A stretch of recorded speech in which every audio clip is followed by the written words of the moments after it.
शाम को 4 बजे से लेकर 7 बजे के बीच में शंकर और पार्वती के भ्रमण का समय रहता है। मेरे देवाधिदेव महादेव और माता पार्वती के भ्रमण का समय, भगवान शंकर पार्वती घूमने को निकले।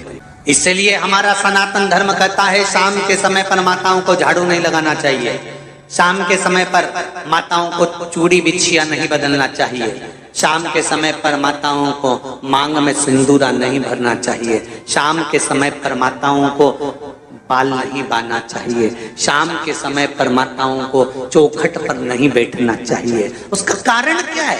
क्योंकि पार्वती जी ने भगवान भोलेनाथ जी से कहा था कि तुम मुझे रोज शाम के समय प्रदोष काल में भ्रमण के लिए लेकर जाते हो, मेरे लिए आज्ञा क्या है? शंकर भगवान ने कहा सुनो पार्वती, मंदिर के अंदर नंदी रहता है, जाने वाला यात्री जब मंदिर में मेरा दर्शन करने आता है तो नंदी के कानों में कहकर जाता है कि शिव जी को मेरे यहाँ लेकर आना। मैं नंदी के अनुसार उनके घर जाता हूँ, मेरा काम है उनका कल्याण करना और तेरा काम है उनके घर की नारी को अखंड सौभाग्यवती का वर प्रदान करना, ये तेरा काम। तब पार्वती माता ने कहा अखंड सौभाग्यवती होने का वर मैं तो दे दूंगी, पर उस समय पर माताएं चूड़ी बदल रही होगी, हाथ से चूड़ी निकाल रही होगी, तो मैं वर कैसे दे सकती हूँ? मांग भर रही होगी तो मैं वर कैसे दे सकती हूँ? उस समय पर चूड़ी बिछिया बदला जा रहा होगा तो मैं वर कैसे दे सकती हूँ? उस समय पर झाड़ू लग रही होगी तो मैं लक्ष्मी को वहां कैसे भेज सकती हूँ? आप बताओ। तो शंकर भगवान ने कहा प्रदोष का समय एक ऐसा समय होता है, शाम का समय ऐसा होता है जिस समय पर केवल शंकर और पार्वती की आराधना का समय होता है। हम तो कई लोगों से कहते हैं अगर आपके यहाँ संपदा नहीं आ रही है, बहुत मेहनत कर रहे हो, फल नहीं मिल रहा, कहीं नौकरी, कहीं सर्विस या कहीं व्यापार या व्यवसाय में कहीं तकलीफ आ रही है, हम सबसे कहते हैं शाम का समय पकड़ लो, शंकर जी के मंदिर में दिया लगाना प्रारंभ कर दो। शिव मंदिर में अगर दिया नहीं लगा रहे हो तो बेलपत्री के पेड़ के नीचे दिया लगा।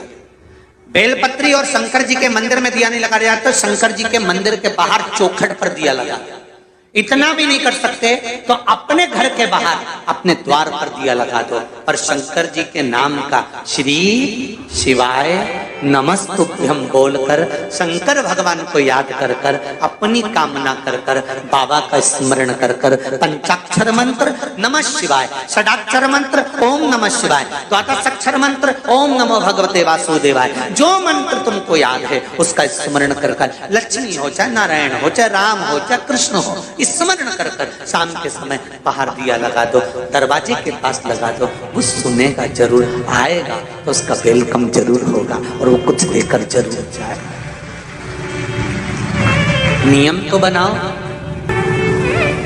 उसकी चौखट पर जाकर कहना प्रारंभ।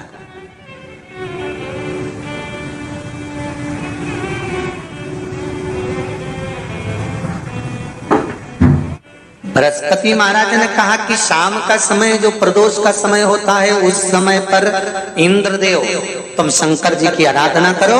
शिव आराधना से शंकर जी जो मार्ग प्रशस्त करेंगे, शिव आराधना से जो शंकर जी कहेंगे वो तुम करना, ठीक है? आराधना करी बाबा भोलेनाथ जी।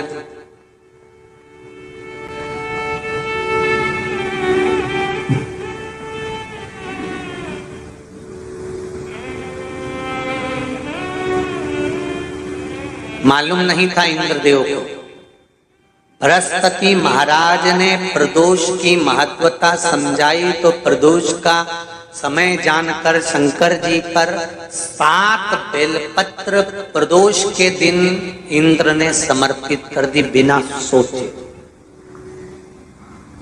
कितनी बेलपत्र? 7। प्रदोष का व्रत करो चाहे ना करो, मंदिर में चढ़ी हुई बेलपत्र को उठा लो,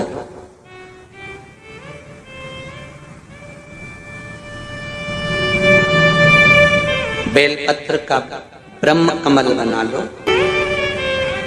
ब्रह्म कमल का मतलब होता है डंडी बीच में रहे, आसपास पत्तियां रहे। 7 पत्ती का ब्रह्म कमल बनाकर, जैसे ये पत्तियां हैं एक जैसी रखी हुई हैं, तो इसको फैला लिया, 7 पत्ती को आपस में फैलाकर ब्रह्म कमल बना लिया। प्रदोष का व्रत करें ना करें, जरूरी नहीं है कि वृक्ष से ही पत्ती लेकर आओगे तो ही शंकर जी को चढ़ाओगे।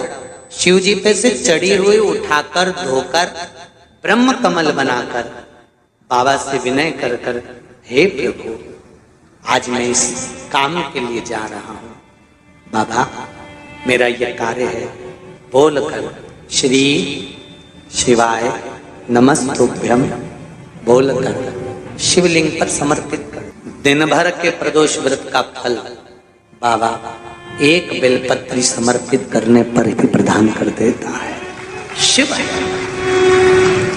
प्रदोष व्रत कर रहे हो उससे बढ़कर कोई प्रसन्नता नहीं, पर नहीं कर रहे तो प्रदोष के दिन या 12 महीने शिवरात्रि आती है